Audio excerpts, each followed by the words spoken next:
Levítico capítulo 18. Portanto, os meus estatutos e os meus juízos guardareis, cumprindo-os, o homem viverá por eles. Eu sou o Senhor. Versículo 5. Após a queda do homem, a primeira impressão que Adão e Eva tiveram do pecado foi de sua nudez. Despidos das vestes da glória de Deus, o homem e sua mulher fizeram para si vestes com folhas de figueira, e ouvindo a voz de Deus, que andava no jardim pela viração do dia, esconderam-se da presença do Senhor Deus. Gênesis capítulo 3, versículos 7 e 8. A nudez causou-lhes a sensação de impotência diante de tal situação. Tiveram medo de apresentarem-se daquela forma diante do Criador. Mas com que amor o Senhor lhes proveu a solução. Antes mesmo de criá-los, o plano já estava estabelecido através do Cordeiro que foi morto desde a fundação do mundo. Apocalipse capítulo 13, versículo 8. Ali no Éden, o primeiro sacrifício foi realizado, e fez o Senhor Deus vestimenta de peles para Adão e sua mulher, e os vestiu. Gênesis capítulo 3, versículo 21. Não podemos cobrir a nudez do pecado mediante nossos próprios esforços, mas Deus nos proveu os vestidos da salvação. Aconselho-te que de mim compres vestiduras brancas para te vestires, a fim de que não seja manifesta a tua nudez. Apocalipse capítulo 3, versículo 18. A nudez representa a condição vergonhosa do homem perante Deus, e os estatutos e juízos estabelecidos quanto aos casamentos ilícitos e uniões abomináveis revelam as bênçãos de Deus em cumpri-los e as consequências destrutivas em desobedecê-los. O Senhor instituiu uma lista de parentes como proibida para o matrimônio. Antes mesmo da entrada do pecado, Deus já havia estabelecido a união entre o homem e a mulher. O casamento heterogêneo e monogâmico fora instituído por Deus para ser uma bênção à humanidade. E o sexo, planejado como uma bênção exclusiva para o uso sagrado dentro do casamento. O pecado deturpou a sexualidade humana de tal forma que, a respeito do que o Senhor disse, maldade é, o homem responde, é normal. O que dantes causara grande vergonha no Éden, hoje é publicado em praça pública. Estamos, de fato, devendo e muito a Sodoma e Gomorra. Os povos que ainda habitavam em Canaã estavam contaminados com uniões abomináveis, e Deus precisava instruir o seu povo a fim de não praticarem nenhum dos costumes abomináveis que ali se praticavam.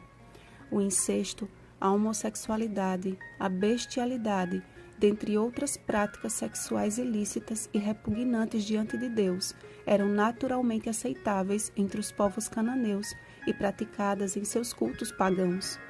Os filhos de Israel estavam para entrar em terreno perigoso e o Senhor precisava alertá-los e protegê-los.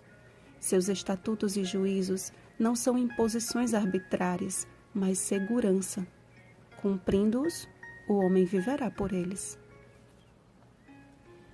Ainda moro em zona urbana, mas quanto mais os dias passam, mais me convenço de que o povo de Deus precisa sair das cidades.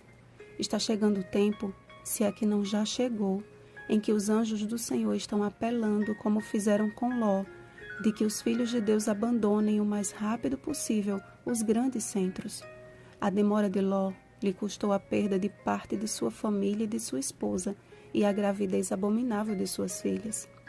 A terra em que habitava tornou-se tão maligna que a homossexualidade era praticada em plena luz do dia.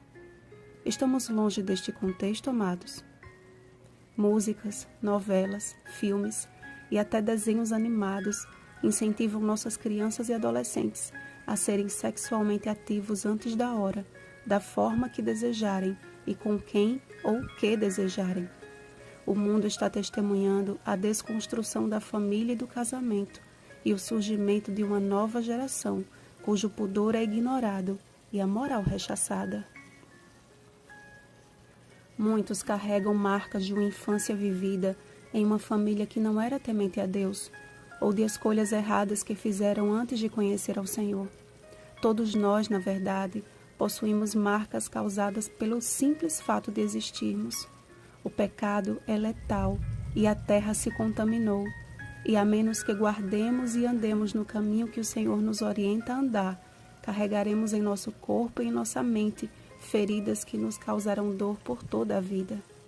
É desejo do Senhor que os seus filhos se mantenham puros, mas ainda que o pecado tenha nos causado manchas difíceis de limpar, o Senhor nos prometeu: ainda que os vossos pecados sejam como a escarlata, eles se tornarão brancos como a neve. Ainda que sejam vermelhos como o carmesim, se tornarão como a lã, se quiserdes e me ouvirdes. Isaías capítulo 1, versículos 18 e 19. Ao que o Senhor chamou de abominável sob a recorrente lembrança, eu sou o Senhor, não consideremos aceitável. Não é normal, é abominação. Não é natural, é confusão. A repetida declaração de Deus como Senhor declara sua autoridade em legislar sobre a sexualidade humana.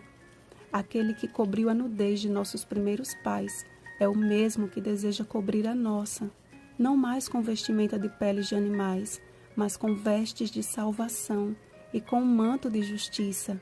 Isaías capítulo 61, versículo 10.